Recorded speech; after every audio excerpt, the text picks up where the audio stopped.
Mari jemaat yang dikasihi Tuhan, kita akan bersama-sama memperkatakan apa yang dimaksud dengan Pentakosta ketiga dan Mazmur 91. Apa yang dimaksud dengan Pentakosta ketiga? 1. Pentakosta ketiga adalah pencurahan Roh Kudus yang dahsyat di zaman ini, melebihi yang terjadi di Azusa Street.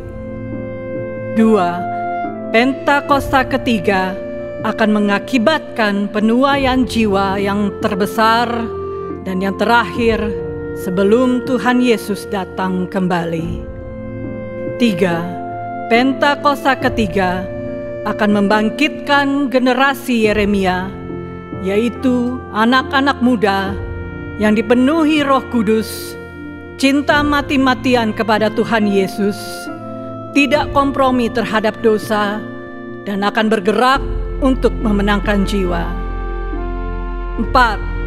Pentakosta ketiga lahir di Indonesia dan bergerak ke bangsa-bangsa. Gerakan ini dari timur ke barat dan akan kembali ke Yerusalem. 5. Pentakosta ketiga akan memberikan kuasa untuk menyelesaikan amanat agung, dan setelah itu Tuhan Yesus akan datang kembali. Dan mari bersama kita sepakat dan percaya mendeklarasikan firman Tuhan yang tertulis dalam Mazmur 91, dalam lindungan Allah. Orang yang duduk dalam lindungan yang maha tinggi dan bermalam dalam naungan yang maha kuasa akan berkata kepada Tuhan, tempat perlindunganku dan kubu pertahananku, Allahku yang kupercayai. Sungguh, Dialah yang akan melepaskan engkau dari jerat penangkap burung, dari penyakit sampar yang busuk.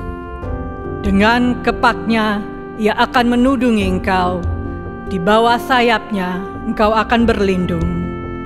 Kesetiaannya ialah perisai dan pagar tembok. Engkau tak usah takut terhadap kedahsyatan malam, terhadap panah yang terbang di waktu siang, terhadap penyakit sampar yang berjalan di dalam gelap, terhadap penyakit menular yang mengamuk di waktu petang. Walau 1000 orang rebah di sisimu dan 10.000 di sebelah kananmu, tetapi itu tidak akan menimpamu. Engkau hanya menontonnya dengan matamu sendiri dan melihat pembalasan terhadap orang-orang fasik. Sebab Tuhan ialah tempat perlindunganmu, yang maha tinggi telah kau buat tempat perteduhanmu. Malapetaka tidak akan menimpa kamu, dan tulah tidak akan mendekat kepada kemahmu. Sebab malaikat-malaikatnya akan diperintahkannya kepadamu untuk menjaga engkau di segala jalanmu. Mereka akan menatang engkau di atas tangannya, supaya kakimu jangan terantuk kepada batu. Singa dan ular tedung akan kau langkahi, engkau akan menginjak anak singa dan ular naga. Sungguh hatinya melekat kepadaku, maka aku akan meluputkannya, aku akan membentenginya, sebab ia mengenal namaku. Bila ia berseru kepadaku, aku akan menjawab, aku akan menyertai dia dalam kesesakan. Aku akan meluputkannya dan memuliakannya. Dengan panjang umur akan kukenyangkan dia, dan akan kuperlihatkan kepadanya keselamatan daripadaku. Haleluya! Tepuk tangan yang terbaik buat Tuhan Yesus, bersama sorakan haleluya. Puji nama Tuhan. Shalom GBPRJ. Sekali lagi shalom. Saudara bersuka cita hari ini di rumah Tuhan.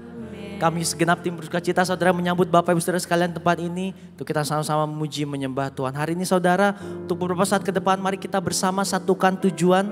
kita satukan motivasi kita, yaitu kita mau menyenangkan hati Tuhan. Amin. Hari ini nikmati hadirat Tuhan, rasakan kebaikannya, dan kita bersyukur untuk kasih setianya. Amin. Saudara siap beribadah hari ini? Kasih tepuk tangan sekali lagi buat Tuhan Yesus. Mari kita bersama satu di dalam doa.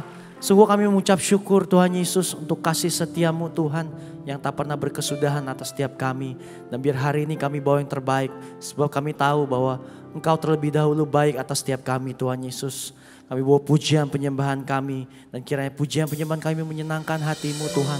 Menjadi dupa yang harum, biar hadiratmu memenuhi setiap kami. Urapanmu, kuasamu nyata atas setiap kami tempat ini Tuhan Yesus. Terima kasih Tuhan, terima kasih. Kami siap beribadah hanya di dalam nama Tuhan Yesus. Haleluya. Amin. Sungguh kami mengucap syukur untuk kebaikan dan anugerah-Mu atas setiap kami Tuhan. I am here because of your grace. I am here because of your love, Lord Jesus. I am so thankful for your grace abounds to me. I am here because of your grace. I am here because of your love, Lord Jesus. I am so thankful for your grace abounds to me. Nyatakan, thank you Jesus, Jesus, Jesus. Thank you Jesus. It's only by your grace that I could live today. Forever I will praise your name. Sampai akhir nafas hidup kami mau tetap terus menyembah-Mu Tuhan. Segenap hatimu nyatakan, I am here because of your grace. I am here because of your love, Lord Jesus. I am so thankful for your grace abounds to me. Mari bersama nyatakan, thank you Jesus, Jesus, Jesus. Thank you Jesus. It's only by your grace that I could live today. Forever I will praise. Mari lebih lagi dengan segenap hatimu nyatakan, thank you Jesus, Jesus, Jesus.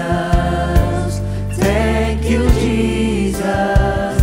It's only by your grace that I could live today.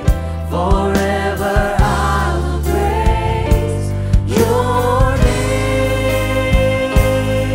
Segenap hati kami mau nyatakan Tuhan, thank you Jesus, Jesus, Jesus. Thank you Jesus. It's only by your grace that I could live today. Forever I will praise your name. Thank you Jesus. Thank you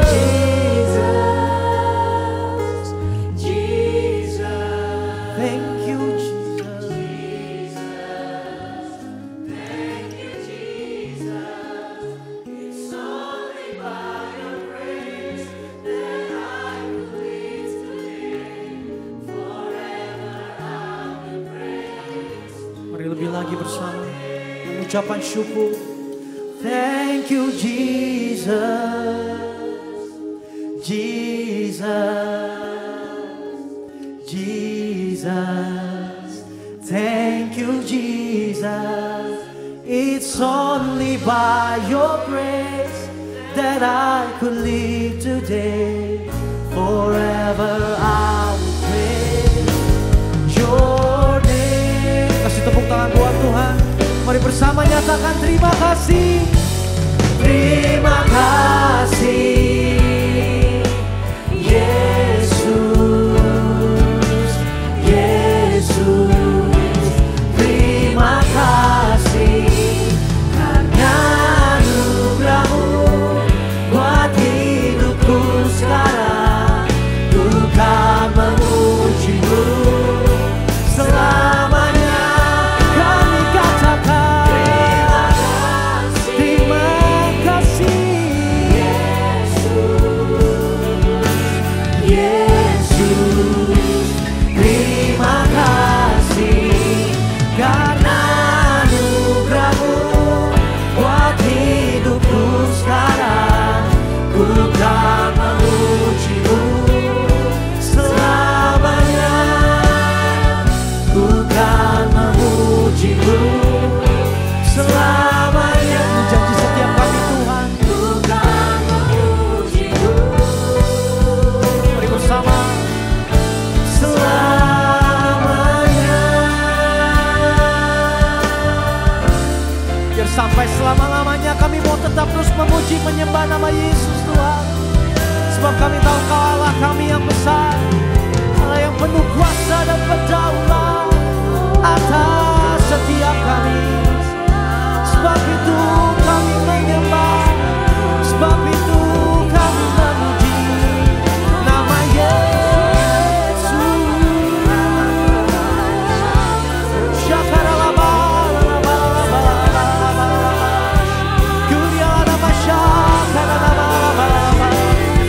Engkau yang layak terima segala pujian, pengagungan, kehormatan, kemuliaan. Hanya Yesus yang layak.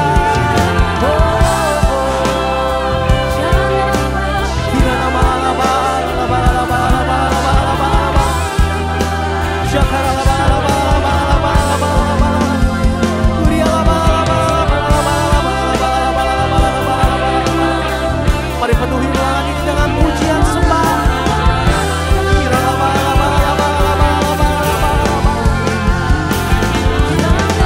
Ini kami umat-umat-Mu Tuhan.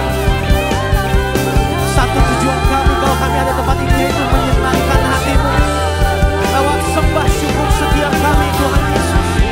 Biar hari ini menjadi dupa yang harum bagi nama-Mu. Kau dengar sembah kami, Kau dengar ucapan syukur kami Tuhan.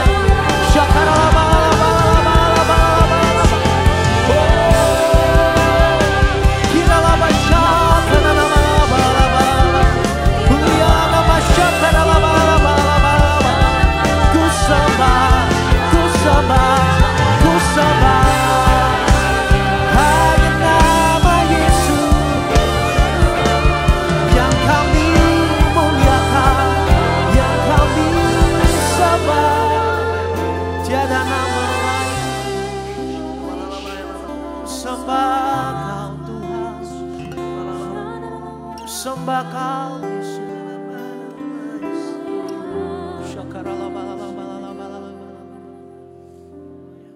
Mari bersama. Ku sembah Kau, ku sembah Kau, Engkau yang layak untuk ku sembah. Ku sembah Kau, ku sembah Kau, Engkau yang layak untuk ku sembah. Segenap hatimu bersama.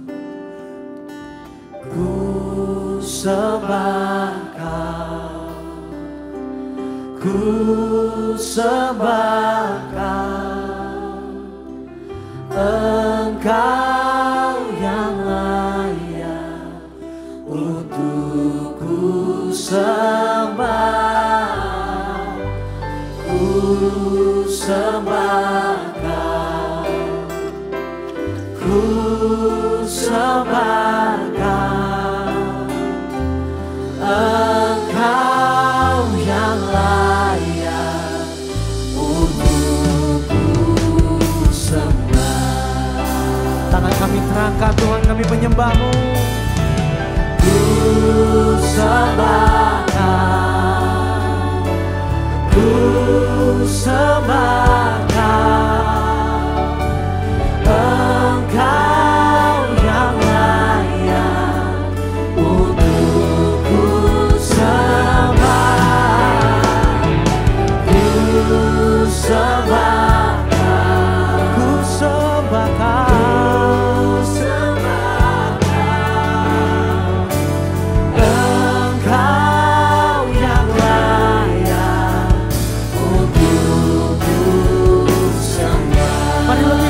Sama nyatakan, ku sembahkan, ku sembahkan, disembahkan, ku sembahkan.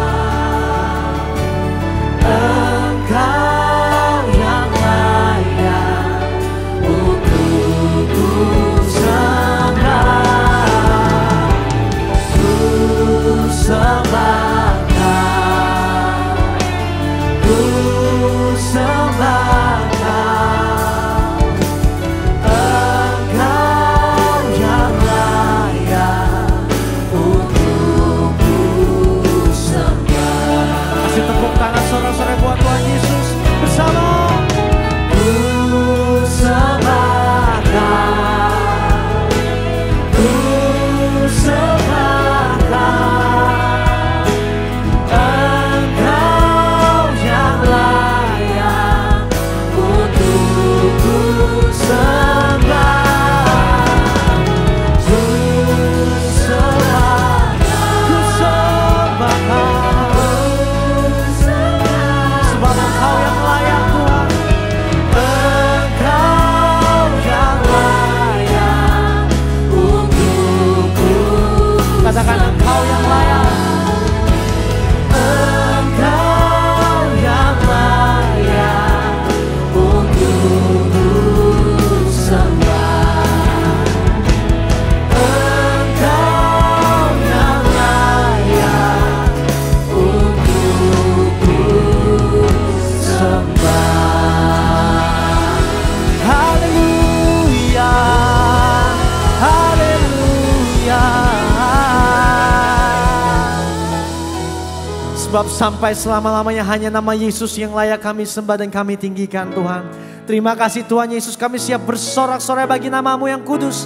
Setiap kita yang siap bersorak-sorai sama-sama kita katakan amin. Amin. Jemaat Tuhan shalom. Shalom. Lebih lagi shalom. Saya percaya kita semua siap untuk bersorak-sorai bagi nama Tuhan kita. Amin. Yang siap katakan amin. Haleluya. Come on GBI PRJ, kita sama-sama tepuk tangan buat Tuhan. Come on. Segala puji syukur, haleluya. Dan segala pujian syukur hanya bagi nama-Mu Tuhan Yesus. Come on. Segala puji syukur hanya bagi-Mu Tuhan.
Betapa banyak yang percaya bahwa bagi Tuhan tidak ada yang mustahil, saudara. Sebab bersama dengan Tuhan kita cakap melakukan segala perkara. Amin. Haleluya. Bertepuk tangan untuk Tuhan kita. Come on. Gereja Tuhan, angkat suaramu bersama. Come on. To you I can do anything, I can do all things, 'cause it's you give me strength. Nothing is impossible. To you blind eyes are open, strongholds are broken. I am living by faith. Say, nothing is impossible. Sama sorakan haleluya.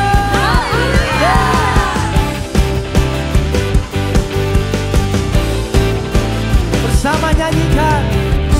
I'm not gonna live by what I see, I'm not gonna live by what I feel.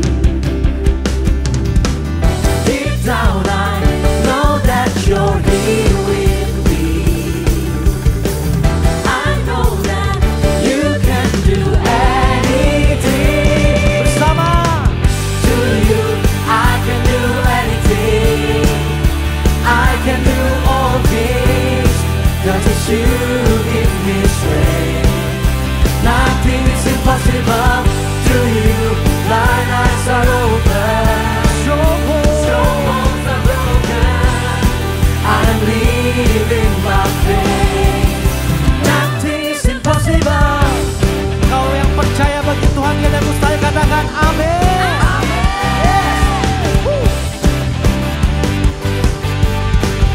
Mari lebih lagi katakan dengan imanmu.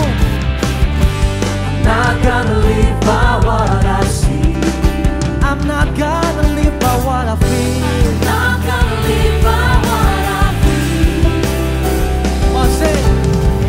Deep down I know that you're here with me. I know that you can do anything. Bersama-sama. To you I can do anything, I can do all things, 'cause it's you give me strength. Nothing is impossible. To you blind eyes are open, strongholds are broken. I'm living by faith. Nothing is sekali lagi, come on. To you I can do anything. Nyatakan dengan imanmu, saudara. 'Cause it's you give me strength. Nothing is impossible. To you blind eyes are open, strongholds are broken. I'm living by faith. Nothing is impossible. Tepuk tangan untuk Tuhan Yesus. Tuhan kita yang sanggup melakukan segala perkara. Haleluya. Come on. I believe, I believe, I believe, I believe in you. I believe, I believe, I believe, I believe. Katakan dengan iman. I believe, I believe, I believe, I believe in you. I believe, I believe, I believe, I believe. Sekali lagi. I believe, I believe, I believe, I believe, I believe, yeah. I believe, I believe, I believe, I believe. One more time, say. I believe, I believe, I believe, I believe, I believe. I believe, I believe, I believe. Angkat tanganmu bersama. To you I can do anything, I can do all things, 'cause it's you give me strength. Nothing is impossible. To you blind eyes are open, strongholds are broken. I'm living by faith. Nothing is impossible. To you I can do anything, I can do all things, 'cause it's you give me strength. Nothing is impossible.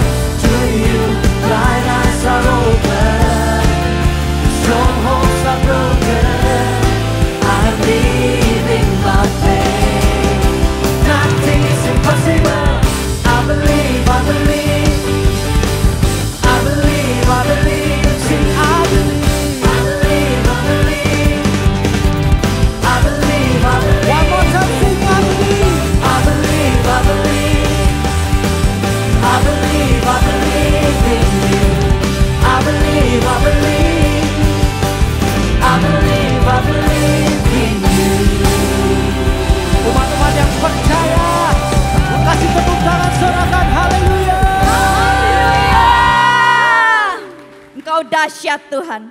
Perbuatan-Mu ajaib. Kami memuji kebesaran-Mu selama-lamanya. Bapa, saat ini kami berdiri dan berdoa buat bangsa kami Indonesia.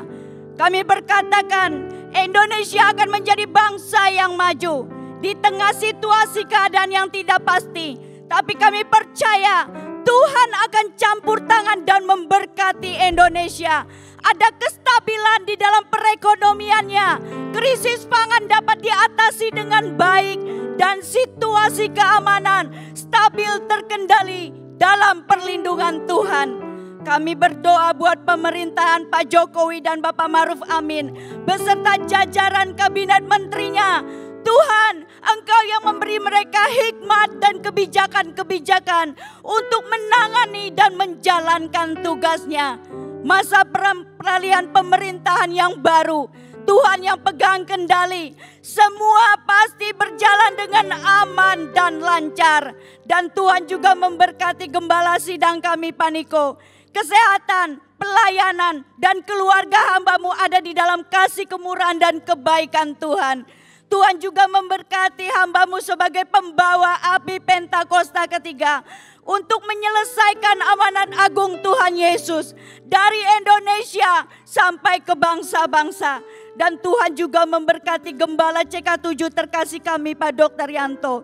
Tuhan memberikan kesehatan, kekuatan, damai sejahtera, sukacita Allah menyertai hamba-Mu.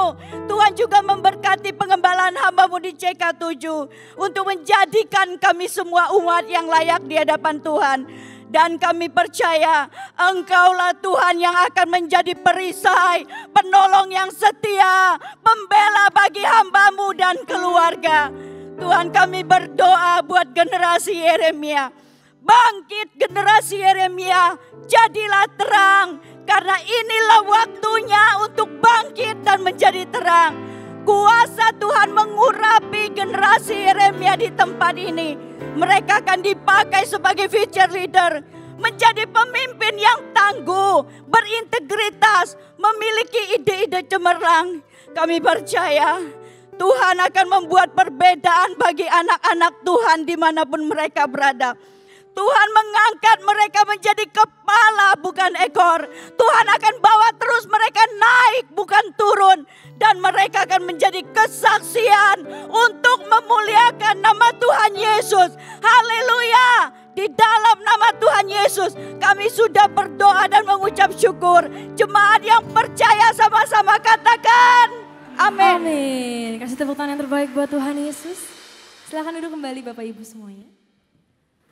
Kembali hari ini Tuhan kami mau deklarasikan bahwa hanya di dalam nama-Mu Tuhan Yesus ada kuasa yang besar, ada kesembuhan, ada pemulihan, dan ada pengharapan yang besar bagi setiap kami Tuhan Yesus. Hari ini Tuhan kami mau deklarasikan itu Tuhan Yesus. Terima kasih Tuhan. I just wanna speak the name of Jesus over every heart and every mind. 'Cause I know there is peace within your presence. I speak Jesus.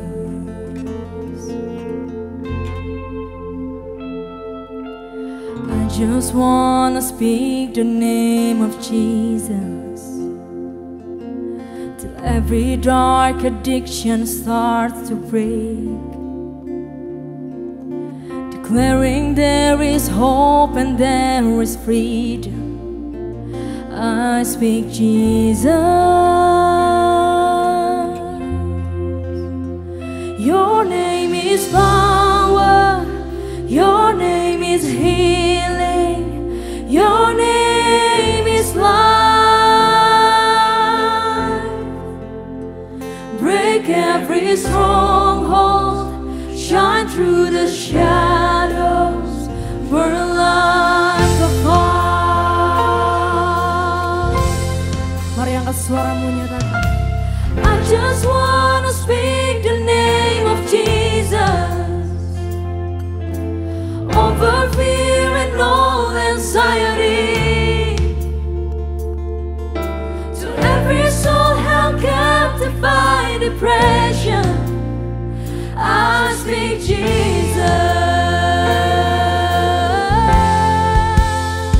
Your name is power, your name is healing, your name is life. Break every stronghold, shine through the shadows, burn like a fire. Mari deklarasikan dengan iman. Your name is power, your name is healing, your name is life. Break every stronghold, shine through the shadows, burn like a fire.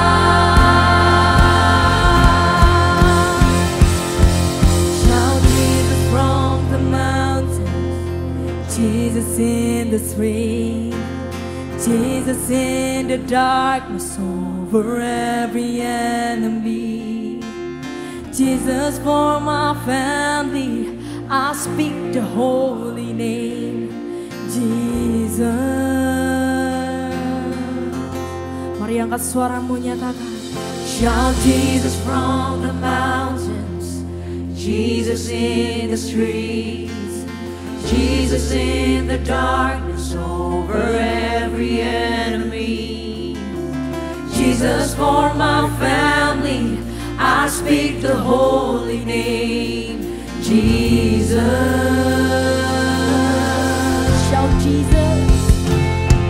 Shout Jesus from the mountains, Jesus in the streets, Jesus in the darkness over every enemy.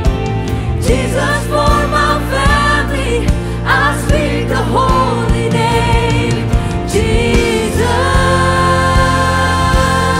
Shout Jesus. Shout Jesus from the mountain, Jesus in the street, Jesus in the darkness over every enemy. Jesus for my family, I speak the holy name, Jesus. Your name is power, your name is healing, your name is life. Break every stronghold, shine through the shadows, burn like a fire. Your name is power, your name is power, your name is healing, your name is life. Break every stronghold, shine through the shadows, burn like a fire. Oh, shout Jesus. Shout Jesus from the mountain, Jesus in the street, Jesus in the darkness over every enemy. Jesus for my family, I speak the holy name, Jesus. Oh, shout Jesus. Shout Jesus from the mountain, Jesus in the street, Jesus in the darkness over every enemy. Jesus for my family, I speak the holy name, Jesus. Shout hallelujah.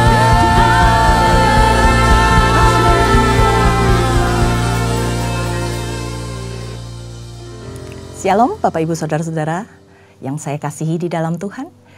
Terima kasih saya boleh diberikan kesempatan kembali untuk menyampaikan firman Tuhan pada kesempatan hari ini. Dan kita sama-sama akan diberkati oleh firman Tuhan tentang sebuah tema yang Tuhan taruh untuk kita bisa belajar bersama-sama tentang sebuah kata shelter together. Nah Bapak Ibu Saudara-saudara, saya hari ini akan membawakan sebuah tema yang mungkin berbeda, yaitu tentang bagaimana kita sedang berteduh bersama. Shelter ini adalah sebuah tempat di mana biasanya digunakan untuk tempat berteduh, tapi sifatnya cuma sementara waktu. Nah, kita hidup di dunia ini terbatas waktunya karena kita ada di sebuah tempat untuk dipersatukan dan dipertemukan Tuhan dengan orang-orang yang Tuhan taruh di sekitar kita. Mungkin di antara kita ada di dalam keluarga di mana kita dipertemukan dan dipersatukan dengan suami atau istri masing-masing. Anak-anak dipertemukan dengan keluarga di mana mereka bisa bernaung, di mana mereka bisa berlindung di tengah keluarga yang Tuhan siapkan buat mereka. Nah saudara-saudara, untuk apa kita bernaung di dalam tempat yang sama? Untuk apa kita berteduh bersama di dalam sebuah tempat yang Tuhan siapkan di dunia ini? Adalah untuk kita dibentuk menuju keserupaan dengan Yesus Kristus. Dunia ini sifatnya sementara saudara-saudara.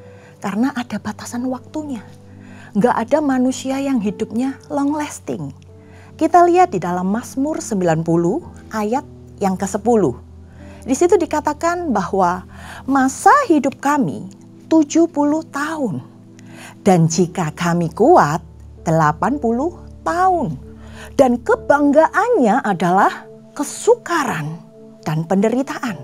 Sebab berlalunya buru-buru dan kami melayang lenyap.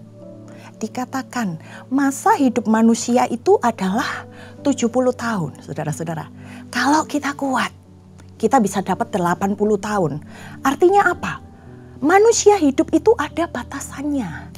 Walaupun gak semua kepengen menuju tua. Untuk itu ada usaha-usaha manusia supaya bisa memperlambat penuaan, pakai skincare, operasi plastik, atau mungkin makan dan minum suplemen-suplemen supaya menghambat proses penuaan. Tapi itu semua juga bukan menjadi suatu patokan untuk kita nggak menua, untuk kita nggak berakhir kehidupan kita di muka bumi ini. Dan untuk menjalani kehidupan ini yang paling penting saudara-saudara, kita diciptakan oleh Tuhan untuk hidup bersama dengan orang-orang lain. Kita berdampingan hidup dengan orang lain. Kita bahkan dikatakan bersentuhan setiap hari dengan orang-orang yang Tuhan taruh di dekat kita. Mungkin suatu ketika kita bisa bertabrakan. Atau kita bisa berpelukan dengan mereka yang Tuhan taruh di sekeliling kita. Nah, di dalam dunia ini, kita ini sedang berteduh bersama-sama untuk kita bisa dibentuk saudara-saudara. Kalau pola kehidupan kita sudah terbiasa dibentuk menurut pandangan dunia, maka kita akan berjalan, kita akan berpikir, kita akan bereaksi seperti yang dunia ini ajarkan. Tetapi ketika kita menaruh pola pikir kita untuk dibentuk oleh Tuhan, maka kita akan menjadi orang-orang yang serupa dengan Kristus. Firman Tuhan berkata, berubahlah dengan pembaharuan budimu. Jangan tinggal pada manusia lamamu. Nah, waktu saya menyiapkan khotbah ini, saudara-saudara, saya diberi gambaran tentang sebuah shelter. Nah, di sini kita akan melihat shelter ini adalah sebuah tempat atau bangunan yang dibangun untuk berlindung sementara waktu. Jadi bukan untuk long lasting saudara-saudara.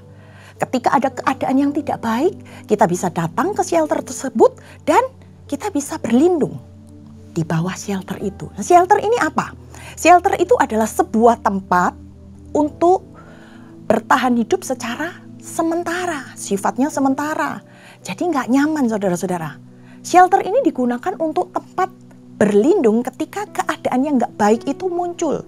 Contohnya cuaca yang lagi ekstrim, hujan, atau mungkin dari serangan binatang buas. Nah, di sini saya ada kasih beberapa contoh gambar shelter. Saudara-saudara bisa lihat dari gambar yang pertama ini. kita melihat seperti sebuah bangunan tenda yang sederhana. Ini adalah shelter yang dibangun untuk orang-orang bisa berteduh ketika cuaca itu hujan. Mereka bisa mencari tempat kering sehingga mereka nggak basah. Dan tenda ini juga dibangun bukan secara permanen. Dan tentunya kalau kita lihat bangunannya juga nggak nyaman, saudara-saudara. Yang penting untuk sementara waktu kita nggak kena hujan. Waktu cuaca sedang hujan. Nah, nyaman atau nggak ketika ada di dalam shelter ini? Nggak nyaman, saudara. Mungkin pengap, mungkin berdesak-desakan dengan orang lain. Tapi kita punya manfaat yang kita ambil secara sementara ketika kita ada di dalam shelter tersebut. Jadi ada tujuan jangka pendek. Kemudian ada juga shelter-shelter yang dibangun di tempat-tempat yang memerlukan tempat perlindungan. Contohnya di pegunungan, saudara-saudara. Di hutan, ketika ada binatang buas, ketika cuaca mendadak ekstrim. Orang-orang yang mendaki gunung, orang-orang yang ada di hutan lebat ini, mereka bisa mencari sebuah tempat perlindungan. Nah, ini adalah shelter-shelter yang dibangun di dalam hutan-hutan atau di pegunungan. Ketika mereka merasa ada dalam bahaya, mereka akan berusaha mencari shelter ini. Dan kalau kita lihat bangunannya mungkin lebih kokoh. Ada kaca sebagai pembatasnya. Karena apa? Karena digunakan untuk tujuan sementara, yaitu berlindung. Untuk menutup mereka dari serangan bahaya. Nah, saudara-saudara, semua shelter-shelter ini dibangun ada gunanya. Satu lagi, sebuah shelter yang dibangun khusus untuk orang-orang yang tidak punya tempat tinggal. Untuk para homeless, orang-orang yang tidak memiliki tempat untuk berteduh. Sehingga mereka mencari sebuah tempat di mana ketika mereka kedinginan, ketika mereka butuh makanan, mereka akan datang ke tempat itu. Nah, kalau di Indonesia biasanya disebut dengan rumah-rumah singgah. Di mana orang-orang dengan keadaan kondisi mereka bisa mendapatkan sebuah pertolongan di sana. Ketika mereka ingin beristirahat, ada sebuah tempat sementara penampungan. Di sana mereka bisa mendapat makan, mendapat minum, mereka bisa tinggal di sana untuk sementara, bahkan ada bantuan obat-obatan. Tapi sifatnya cuman sementara, saudara-saudara. Dan mereka bisa mendapat sesuatu di sana, pertolongan untuk sementara waktu juga. Nah, kalau kita lihat, saudara-saudara, ketiga bangunan shelter ini, tempat di mana orang bisa sama-sama berteduh. Mungkin mereka nggak kenal satu sama lain. Karena mereka ada di tempat itu cuma untuk sementara waktu. Kalau hujannya lewat, hujannya pergi, maka mereka akan meninggalkan tempat tersebut. Nah, ini adalah sebuah gambaran shelter dalam bentuk bangunan. Di mana untuk kondisi-kondisi seperti ini, seseorang perlu untuk berteduh bersama-sama, sekalipun dengan orang yang tidak mereka kenal.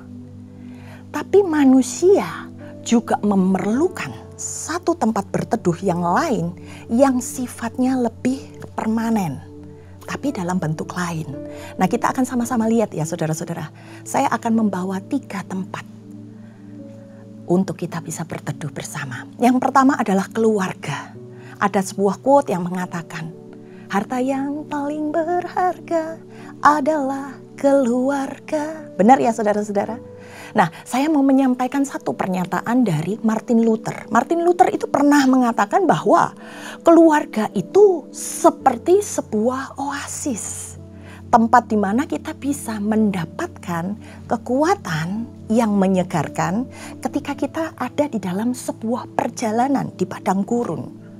Tuhan itu menyiapkan oasis-oasis dalam bentuk apa? Dalam bentuk keluarga. Supaya kita semua sama-sama bisa menjalani kehidupan ini. Supaya di dalam menjalani perjalanan kehidupan ini kita nggak sendiri, saudara-saudara. Ada suami, ada istri, anak-anak punya orang tua, yang membuat kehidupan mereka ini lebih berwarna dan lebih terarah. Keluarga itu juga diciptakan untuk anak-anak keturunan kita, supaya ada yang melindungi mereka, supaya ada yang menyayangi mereka. Ketika mereka dilahirkan di muka bumi ini, mereka nggak menjalani kehidupannya sendiri. Tetapi ada orang-orang yang memelihara mereka. Orang-orang yang menunjukkan jalan atau arah hidup yang benar buat mereka. Tapi pertanyaannya saudara-saudara, seberapa banyak keluarga yang bisa menyediakan tempat yang layak dan nyaman untuk shelter together. Untuk kita sama-sama bisa berteduh bersama, di mana anak-anak itu harusnya bisa belajar dari keluarganya.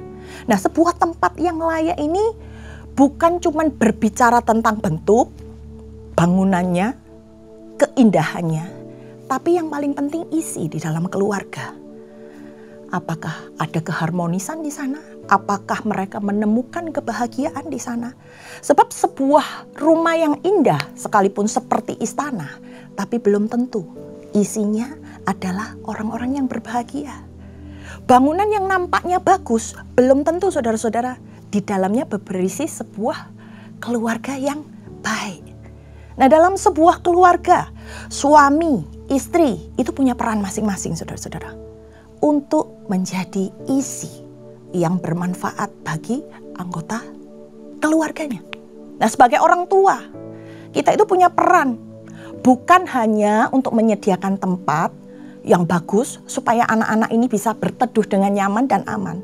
Tetapi bagaimana membuat mereka, anak-anak kita ini nantinya belajar untuk mendirikan bangunan-bangunan kokoh yang lain yang berguna untuk kehidupan mereka di kemudian hari. Saudara-saudara, ada efek negatif ketika hubungan suami istri, keadaan di rumah ini tidak harmonis. Maka anak-anak tidak bisa belajar tentang arti sebuah keluarga yang berbahagia. Nah, anak saya ini adalah seorang gembala kul ya saudara-saudara. Dia juga sedang studi di bidang psikolog dan dia banyak menangani kasus-kasus bagaimana anak-anak yang terkena dampak dari keadaan yang tidak harmonis. Suatu ketika dia pernah menceritakan kepada saya bahwa ada seorang anak yang cerita. Dia nggak tahan tinggal di rumah itu. Dia bilang papa mamanya setiap hari saling berteriak. Dan dia bilang, gimana aku bisa menemukan kenyamanan di rumahku? Bagaimana aku bisa menghargai mereka sebagai orang tua kalau mereka itu hanya mempertontonkan pertengkaran setiap harinya? Anak ini bilang, saya sulit untuk belajar. Saya sulit untuk berkonsentrasi. Saya merasa gak nyaman. Dan ada beberapa anak yang ingin memutuskan bunuh diri. Karena apa? Karena mereka gak tahan dengan tekanan keluarga. Ada anak-anak yang depresi gara-gara saudara disuruh memutuskan kamu mau ikut mama atau papa karena kami akan berpisah. Nah saudara-saudara, bagaimana mereka bisa berteduh di tempat mereka tidak merasakan sebuah kenyamanan? Dan efeknya apa saudara-saudara? Mereka ingin keluar dari segala hal yang hari itu menekan kehidupan mereka. Nah ini yang sedang terjadi ketika kita berbicara bahwa sebuah keluarga yang tidak harmonis memiliki efek negatif buat anak-anak. Keluarga itu diciptakan Tuhan untuk bisa saling menaungi. Dan sebuah tempat atau wadah yang digunakan untuk mendidik anak-anak supaya mereka bisa melanjutkan kehidupan di muka bumi ini. Apa yang mereka pelajari di rumah, itu yang akan mereka terapkan di dalam kehidupan mereka selanjutnya. Ketika mereka belajar tentang sesuatu yang salah, mereka akan menerapkan sesuatu yang salah. Ketika mereka tahu ada sesuatu yang gak benar, maka kehidupan mereka akan menyimpang dari kebenaran. Dan ketika kita mendidik anak-anak ini, saudara-saudara, ada batas waktunya. Jadi gak selamanya kita itu bisa mendidik mereka. Untuk itu selama kita diberi kesempatan oleh Tuhan untuk membangun keluarga, mari saudara-saudara, kalahkan egomu, ego kita masing-masing. Ketika kita ingin menyakiti pasangan kita mesti belajar bagaimana arti pengampunan. Ketika mungkin Anda merasa nggak puas dengan apa yang Anda terima di dalam keluarga, belajarlah untuk merendahkan hati dan menerima apa yang sedang Anda hadapi untuk masa depan yang lebih baik. ketika Anda mungkin merasa harga diri Anda terlukai, belajarlah untuk memberi.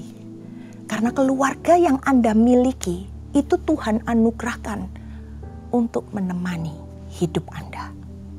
Tapi mungkin Anda berpikir, bukan yang begini Bu yang saya mau. Bukan begini keluarga yang saya bayangkan.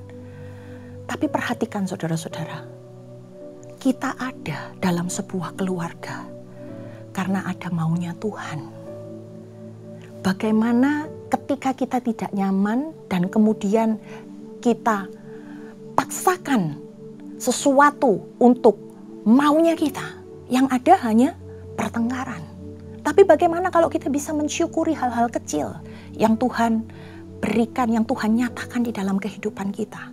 Maka akan terjadi yang namanya pemulihan. Ketika kita bisa melihat sesuatu yang patut kita syukuri, bahwa ada sesuatu yang sedang Tuhan kerjakan, sekalipun apa yang di hadapan kita ini gak nyaman.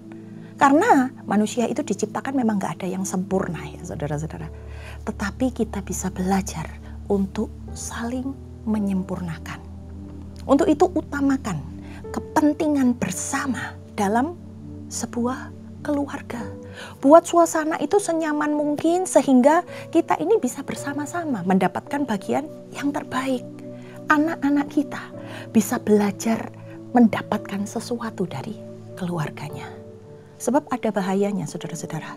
Ketika anak itu tidak mendapat tempat berteduh yang baik di dalam keluarga. Ketika seorang suami atau seorang istri tidak mendapatkan tempat berteduh yang nyaman. Ada efek-efek lain di mana perkembangan mentalnya akan terganggu. Mental health saudara-saudara itu jadi permasalahan di dalam kehidupan kita hari-hari ini. Anxiety, depresi, bullying itu adalah side effect bahaya ketika anak atau penghuni di dalam keluarga ini tidak mendapatkan kenyamanan.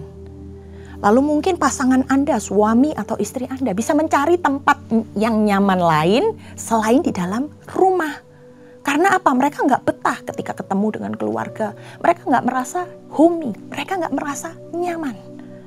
Dan sebuah keluarga itu harus dibangun atas dasar rasa aman, trusted, nyaman, sehingga semua anggotanya merasa betah ada di dalamnya. Nah, waktu itu cepat berlalu ya saudara-saudara. Jangan sampai kehilangan momen-momen penting yang harus kita lakukan sebagai tanggung jawab kita. Ketika anak berusia 0 sampai 1 tahun, dari mereka lahir sampai 1 tahun, yang bertanggung jawab sepenuhnya atas anak ini adalah seorang ibu. Tapi ketika anak ini 1 sampai 3 tahun, dia sudah mulai mengenali papanya. Jadi harus ada kerjasama antara ayah dan ibu. Nah, ketika anak ini beranjak dari usia 3 tahun ke 6 tahun, mereka sudah mulai belajar apa itu kakak, apa itu adik. Jadi mereka bukan hanya hidup bersama kedua orang tuanya, tapi ada keluarga. Ketika mereka berusia 6 sampai 12 tahun, anak ini sudah mulai bersosialisasi. Ada tetangga di sebelah rumah yang bisa mereka ajak main. Ada guru yang menjadi sosok selain orang tua yang bisa mereka pandang. Teman-teman sebaya mereka. Nah, ketika anak berusia 12 sampai 17 tahun, mereka memasuki usia remaja. Anak itu sudah punya idola, maka dia akan menghidupi kehidupan idolanya. Karena ngefans, sudah punya fans saudara-saudara. Dan mereka akan bersosialisasi bersama teman-teman yang mereka suka.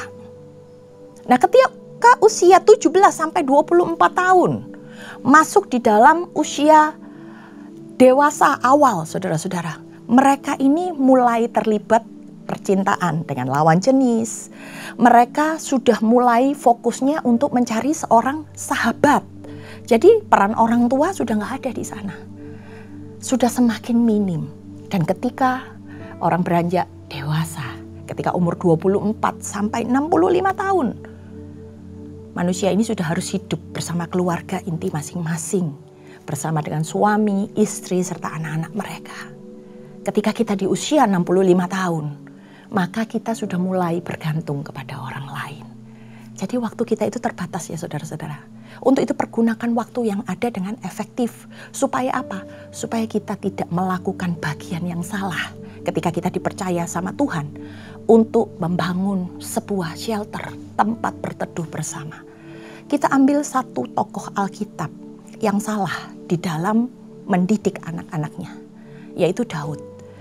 Daud ini adalah seorang raja yang sangat dikenan oleh Tuhan, bahkan dijadikan patokan oleh Allah sebagai orang yang berkenan. Allah berjanji akan mengokohkan kerajaan, keturunan dari Daud. Karena apa?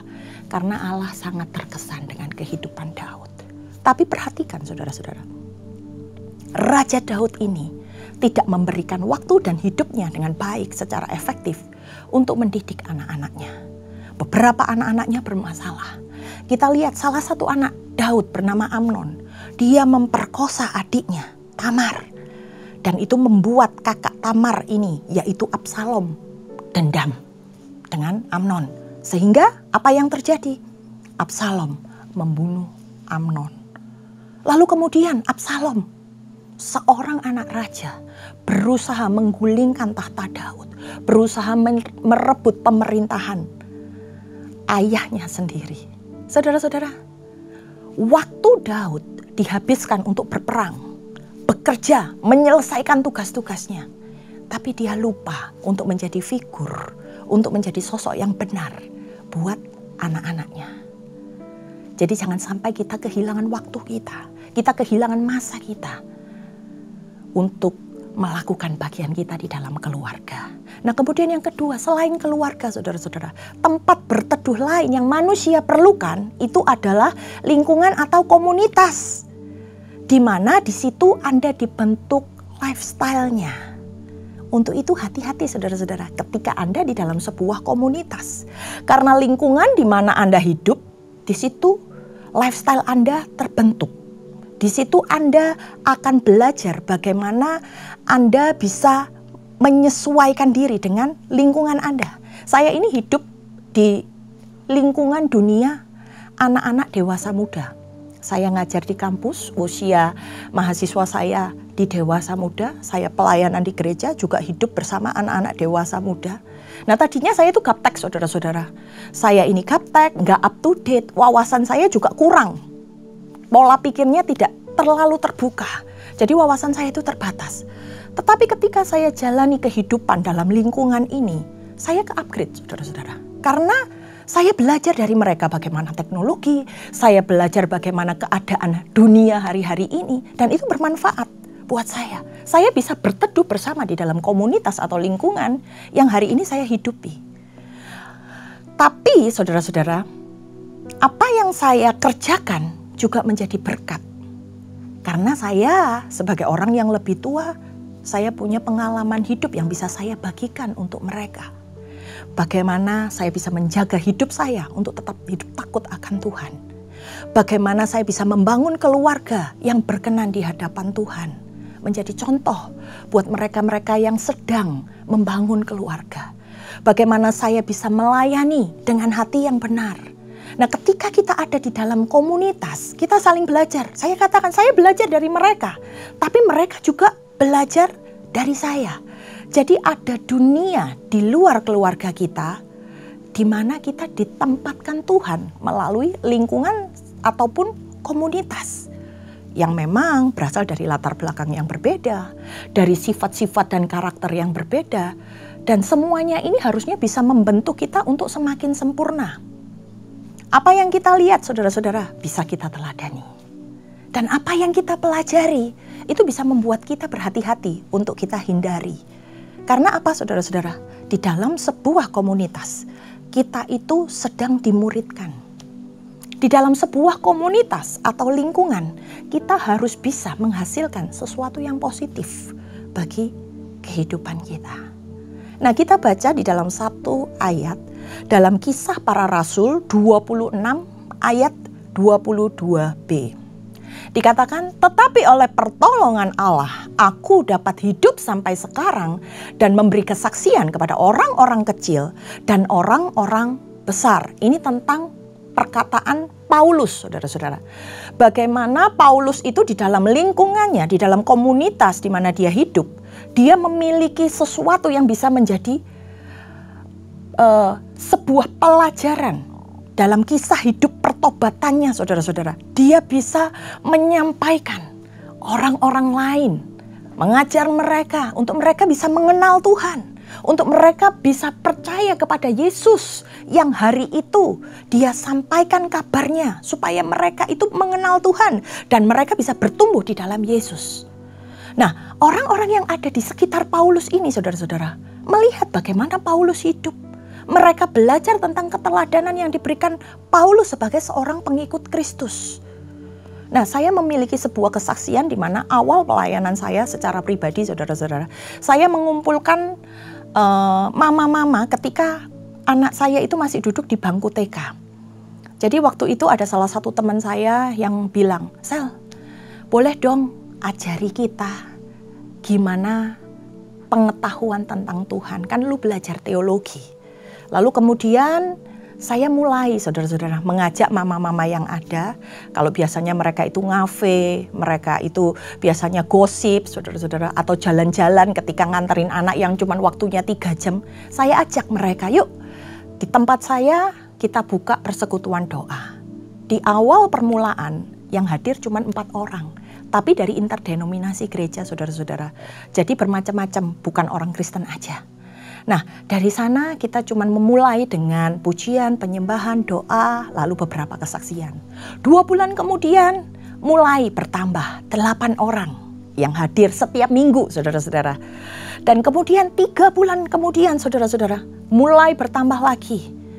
Dari 8, 12 dan sampai akhirnya selama 10 tahun kami berkomunitas bersama di dalam persekutuan doa itu. Sampai melahirkan satu komunitas baru, yaitu persekutuan doa teen, di mana isinya adalah anak-anak kami yang mulai mengenal Tuhan, mulai belajar untuk ingin melayani. Lalu mereka juga sama mengadakan persekutuan doa dan mereka membawa teman-temannya untuk bisa sama-sama persekutuan doa di sebuah tempat. Nah, dari situ mereka bertumbuh secara rohani saudara-saudara. Mereka tahu artinya bagaimana memenangkan jiwa-jiwa. Sampai suatu ketika di gereja kita pernah ada acara Stronger Together. Nah, anak-anak kami ini sangat berapi-api untuk ngajak teman-temannya ikut acara tersebut. Sampai mereka membawa 50 orang lebih untuk hadir ke acara tersebut, saudara-saudara. Nah, hasilnya apa? Saya sampai dipanggil kepala sekolah karena menurut mereka saya yang bertanggung jawab. Anak-anak ini meninggalkan pelajaran di waktu pelajaran hanya untuk mengikuti acara Stronger Together. Tapi saudara-saudara tahu, dari acara ini mereka menerima lawatan Tuhan. Dari acara ini anak-anak itu benar-benar sungguh-sungguh mau melayani Tuhan. Dan rata-rata sampai hari ini anak-anak muda ini, anak-anak remaja ini melayani di GBI PRJ bersama dengan orang tuanya. Menjadi jemaat di gereja kita. Ini adalah sebuah contoh bagaimana ketika di dalam lingkungan atau komunitas kita merasa bisa nyaman, bisa berteduh bersama-sama dan menghasilkan sesuatu yang efektif untuk dijalankan saudara-saudara. Tapi pertanyaan yang muncul ketika kita ada di dalam lingkungan atau komunitas ini, apakah kita bisa berteduh dengan aman dan nyaman di dalamnya? Tempat di mana anak Anda ada, tempat di mana Anda berkomunitas, apa yang bisa Anda pelajari? Dan orang bisa belajar apa tentang kehidupan Anda? Apakah Anda bisa menjadi berkat dalam lingkungan itu? Sehingga dikatakan dalam komunitas ini, saya bisa bertumbuh, saya bisa berteduh bersama-sama, dan saya bisa merasakan dampak yang positif. Yang pertama tadi keluarga, saudara-saudara. Yang kedua tadi lingkungan atau komunitas. Tempat berteduh yang ketiga yang Tuhan kasih dalam kehidupan kita adalah gereja. Tempat di mana kita bernaung. Kita baca dalam Yesaya 4 ayat 5-6. Dikatakan, maka Tuhan akan menjadikan di atas seluruh wilayah Gunung Sion. Dan di atas setiap pertemuan yang diadakan di situ, segumpal awan di atas dan segumpal asap serta api yang menyala-nyala pada waktu malam. Sebab di atas semuanya itu akan ada kemuliaan Tuhan sebagai tudung dan sebagai pondok tempat bernaung pada waktu siang terhadap panas terik dan sebagai perlindungan dan persembunyian terhadap angin ribut dan hujan. Tuhan ingin kita itu punya tempat untuk bernaung, saudara-saudara. Dikatakan ada sebuah tempat pertemuan. Nah, biasa sering dikatakan Gunung Sion. Kenapa Gunung Sion? Karena Gunung Sion itu diartikan sebagai tempat pertemuan antara Tuhan dengan umatnya. Ada tiang awan, tiang api yang menyertai. Artinya apa? Di dalam naungan Tuhan itu ada hadirat Tuhan. Di dalam pondok tersebut Tuhan menyiapkan sesuatu ketika umatnya bertemu dengan Tuhan. Kita bisa berlindung, kita bisa bersembunyi dari segala sesuatu yang jahat di luar sana. Nah, gereja ini seperti sebuah tudung, saudara-saudara. Kehidupan kita di dunia ini gak aman, saudara-saudara. Kita perlu sebuah tudung yang menudungi umat Tuhan dalam bentuk gereja. Tapi pertanyaannya yang hari-hari ini sering saya dengar, apakah di dalam gereja Anda bisa bertemu dengan Tuhan? Atau kita mencari-cari sesuatu yang salah di dalam gereja? Gereja ini tudung loh, saudara-saudara. Kalau Anda ke gereja cuman mau mencari sesuatu yang salah, maka Anda gak akan bisa ketemu sama Tuhan. Anda gak bisa menemukan Tuhan. Karena hadirat Tuhan hanya disediakan buat orang-orang yang memang ingin ketemu Tuhan. Bukan cuman cari-cari masalah. Di dalam gereja mungkin kita seringkali mendapati hal-hal yang gak kita ingini. Tapi perhatikan, di dalam gereja itu Tuhan mau kita itu bertumbuh bersama, berteduh bersama-sama. Kita harus cari Tuhan di dalam gereja supaya kita bisa ketemu Tuhan. Kita harus menyenangkan hati Tuhan ketika kita melayani Tuhan. Ketika kita menaikkan pujian dan penyembahan, ada sesuatu yang kita naikkan di hadapan Tuhan. Ketika kita melayani, bagaimana kita memiliki pengalaman bersama dengan Tuhan. Karena ada cover Tuhan di dalam gereja. Dan ini menghindarkan kita dari bahaya-bahaya yang ada di luar sana. Mungkin di dalam gereja Anda mengalami gesekan, Anda mengalami tabrakan dengan orang-orang lain. Artinya Anda sudah bertumbuh secara rohani. Kalau anak-anak bayi rohani, mungkin dikasih susu mereka diam, lebih nurut, saudara-saudara. Tetapi ketika Anda merasa, wah saya sudah dewasa rohani nih, maka Anda akan mulai menilai, maka Anda akan mulai susah untuk diatur, bahkan ngatur ya saudara-saudara. Tapi perhatikan saudara-saudara, yang Tuhan ingini ketika kita ada di dalam sebuah gereja adalah bagaimana kita bernaung bersama-sama. Kita bisa aman dalam perlindungan Tuhan di tengah dunia yang sedang tidak baik-baik saja. Untuk itu jangan khamiri apa yang sudah Tuhan sediakan dengan ragi yang dari dunia. Nah, beberapa waktu yang lalu saudara-saudara saya mengikuti Everyone Asia.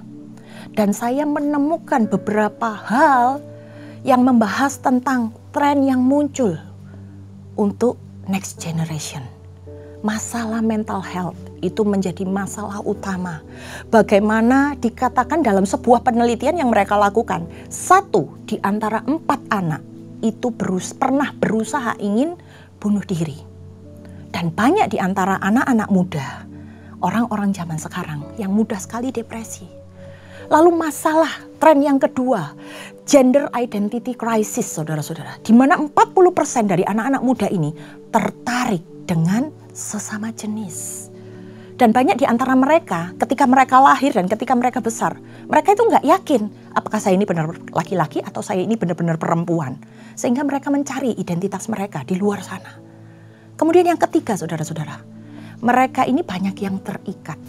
Ada sexual temptation saudara-saudara. Mereka terikat kepada pornografi, mereka melakukan seks bebas di luar sana. Dan anak-anak ini perlu tempat untuk mereka bisa mencurahkan pikiran mereka, untuk mereka bisa mendapatkan jawaban-jawaban atas segala yang membuat diri mereka ini penasaran. Dikatakan generasi ini adalah generasi yang paling hebat. Karena apa? Anak-anak masa ini hidup di era kecanggihan teknologi. Dari bayi aja mereka sudah bisa pegang gadget, saudara-saudara.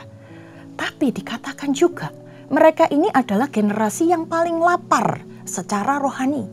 Mereka ingin tahu jawaban-jawaban apa atas pemikiran-pemikiran mereka tentang kehidupan. Mereka benar-benar haus untuk mereka itu bisa menemukan sebuah jawaban-jawaban. Nah, perhatikan saudara-saudara, apabila shelter kita dari keluarga, orang tua, dari lingkungan komunitas atau gereja tidak berusaha memuridkan mereka, maka yang terjadi dunia yang akan memuridkan mereka. Dan saat ini mereka itu sedang bernaung bersama-sama dengan kita. Mereka hari-hari ini sedang berada di samping kanan kiri kereta kita. Untuk itu lakukan bagian kita sebagai orang tua di dalam keluarga, sebagai komunitas, mungkin di dalam kul, di dalam gereja saudara-saudara, sehingga anak-anak muda ini bisa memiliki tempat berteduh yang benar. Mereka bisa menemukan jawaban. Dan mereka ini orang-orang yang Tuhan percayakan untuk kita bimbing. Apa yang harus kita lakukan saudara-saudara ketika kita berteduh bersama di tempat di mana kita ada?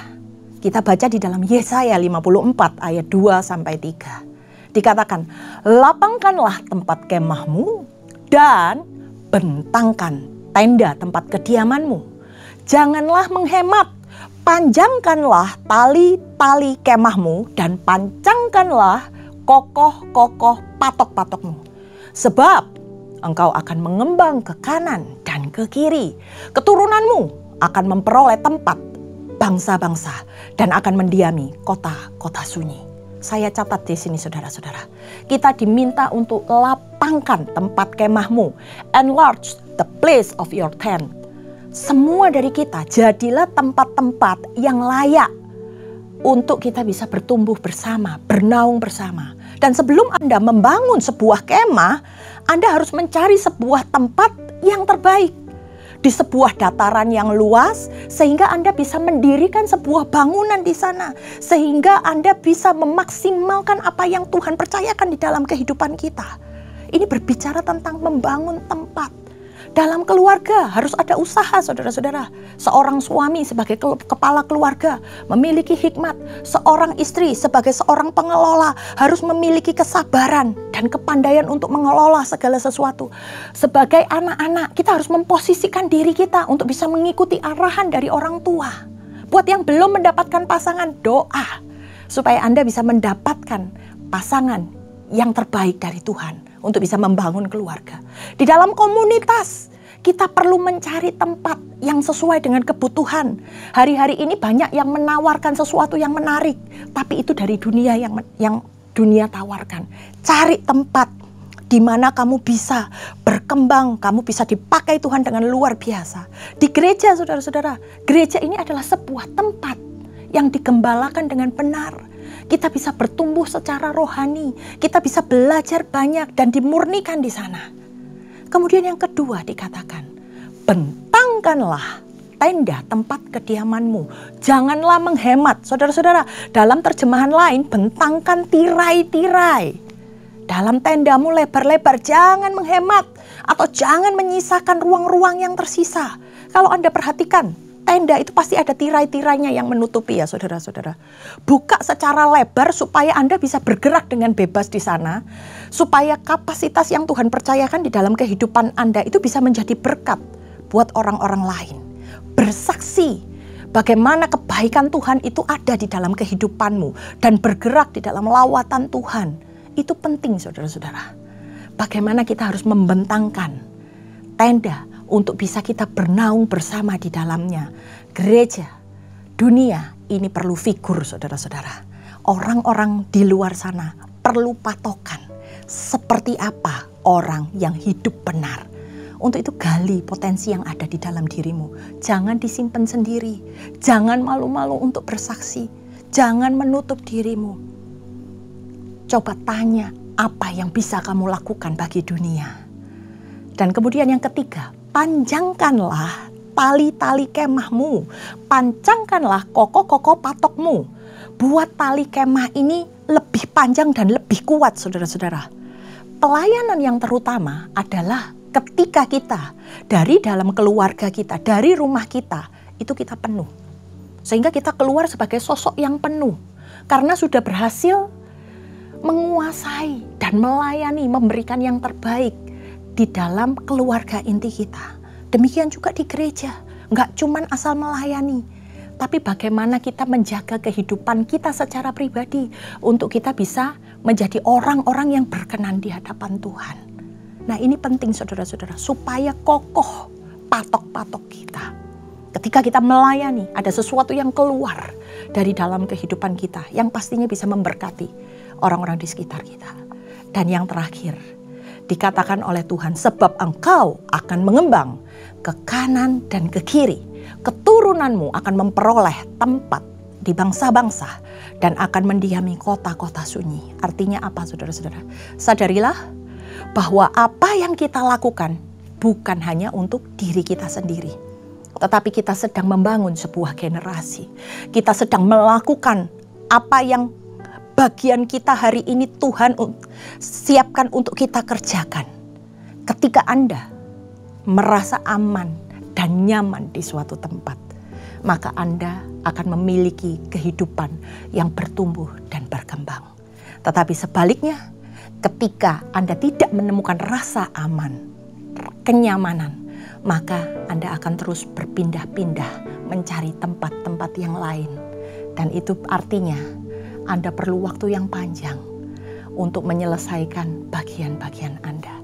Mari saudara-saudara, saya ajak kita di sini untuk sama-sama menyadari panggilan Tuhan di dalam kehidupan kita. Kita ada di dunia ini untuk kita bisa membuat tempat perteduhan bersama, untuk kita sebagai bagian di dalamnya dan kita mengerjakan bagian kita masing-masing. Mari kita tundukkan kepala dan berdoa. Tuhan, terima kasih buat pengetahuan yang baru Tuhan. Kami tahu ada bagian yang harus kami kerjakan, ada bagian yang harus kami benerin ya Bapa. Izinkan setiap kami yang hari ini mendengar firman Tuhan, memiliki api yang daripadamu untuk mengerjakan apa yang menjadi bagian kami. Dan kami percaya Engkau yang menyiapkan segala sesuatunya, Engkau yang memampukan setiap kami untuk bisa menjadi tempat bernaung buat orang-orang yang Tuhan taruh di sekitar kami. Terima kasih ya Tuhan, Engkau sudah berbicara dan kami mau ya Tuhan untuk menjadi pelaku-pelaku firman-Mu. Terpujilah nama-Mu ya Bapa, hanya di dalam nama Tuhan Yesus setiap yang percaya katakan amin. Terima kasih saudara-saudara, Tuhan Yesus memberkati.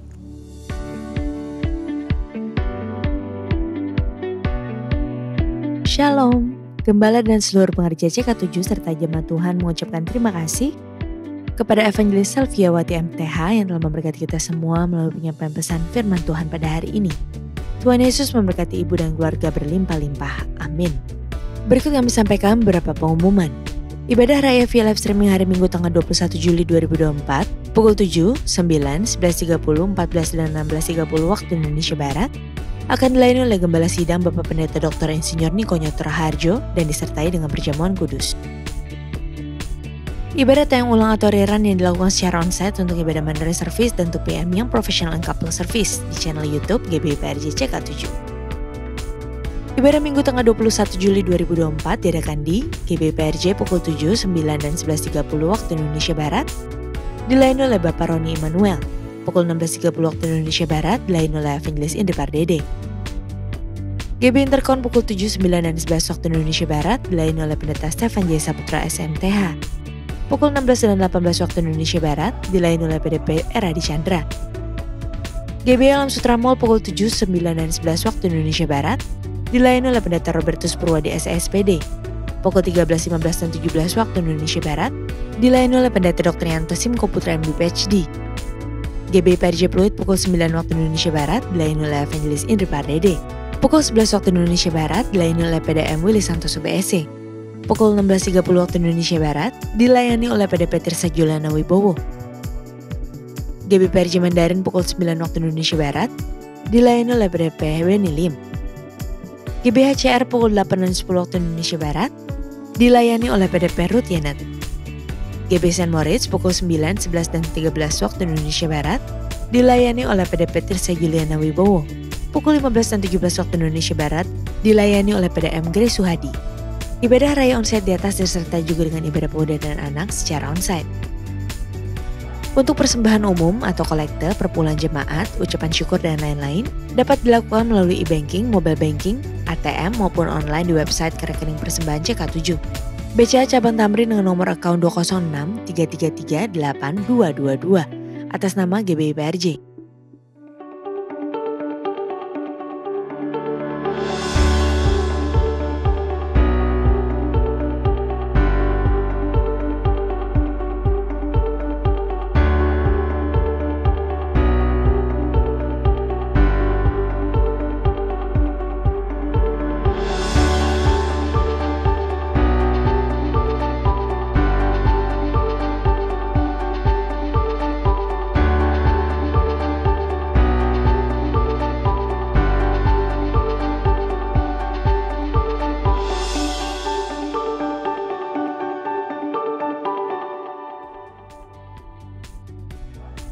Unit komunitas CK7 terdiri atas Dads for Life Indonesia, Community of Love, dan Women of Integrity bekerja sama dengan Rumah Sakit Royal Progress mengadakan Dads Coffee Talk dengan tema yang menarik, The Role of Fathers in Boosting Children's Psychological Intelligence. Acara tersebut diadakan pada hari Sabtu 20 Juli 2024, pukul 16 waktu Indonesia Barat sampai dengan selesai. Bertempat di Integrity Convention Center ICC, Sapphire and Pearl Room, Mall MGK Lantai 9, Jalan Angkasa Kafling B6, Kemayoran, Jakarta Pusat. Dengan narasumber Ibu Nana Gerhana, yang akan berbagi pengetahuan dan pengalaman berharga tentang bagaimana peran seorang ayah dapat mendukung perkembangan psikologi anak-anak kita. Dengan biaya pendaftaran Rp50.000 per pax, sudah termasuk souvenir dan makan malam. Kami mengajak Bapak Ibu sekalian untuk dapat mengikuti acara tersebut dengan mendaftarkan diri melalui scan QR Code tersebut. Dan untuk info lengkap dapat menghubungi 0818 0886 3188. Sekian pengumuman pada hari ini. Terima kasih atas perhatian Bapak Ibu sekalian. Tuhan Yesus memberkati. Terimalah berkat yang berlimpah-limpah dari Allah Bapa, kasih karunia di dalam anaknya yang tunggal, Yesus Kristus, persekutuan yang manis dengan Roh Kudus menyertai kita mulai saat ini sampai Tuhan Yesus datang kembali untuk kedua kalinya menjemput kita di awan-awan yang permai, bahkan untuk selama-lamanya. Semua yang percaya katakan amin. Tuhan memberkati saudara-saudara sekalian, and God bless you all. Shalom saudara. Pada VOP kali ini, kita akan membahas mengenai prophetic integrity. Sebelum kita membahas mengenai hal tersebut, saya ingin menceritakan sebuah kisah kepada Anda. Pada tahun 1992, negara Korea Selatan pernah dihebohkan dengan sebuah aliran gereja sesat yang mempercayai bahwa Tuhan Yesus akan mengangkat jemaatnya pada tanggal 28 Oktober 1992. Ini mengakibatkan seluruh jemaat dari gereja ini yang berjumlah lebih dari 150.000 orang menjual semua harta miliknya dan mendonasikannya kepada gereja tersebut. Namun tentu saja, pada tanggal itu Tuhan Yesus tidak pernah menjemput mereka. Akibatnya, banyak dari jemaat gereja itu stres dan kejadian ini menjadi krisis sosial terbesar di Korea Selatan saat itu. Peristiwa tersebut merupakan salah satu dari banyak kasus yang serupa, di mana seseorang mengaku sebagai nabi dan mengeluarkan pernyataan yang diklaim sebagai pesan dari Roh Kudus atau Allah sendiri. Ditambah dengan berkembangnya teknologi informasi seperti sekarang ini, kasus serupa semakin banyak kita temui, baik di media sosial atau internet. Mereka yang mengaku sebagai nabi atau mendapatkan karunia kenabian, mengeluarkan pernyataan atau nubuatan tanpa pertanggungjawaban yang jelas, dan tidak teruji tanpa memikirkan dampak negatif dari pernyataan tersebut. Tidak sedikit dari mereka juga melakukan hal tersebut untuk mendapatkan keuntungan pribadi, baik untuk mendapatkan dukungan, kekuasaan, atau keuntungan finansial.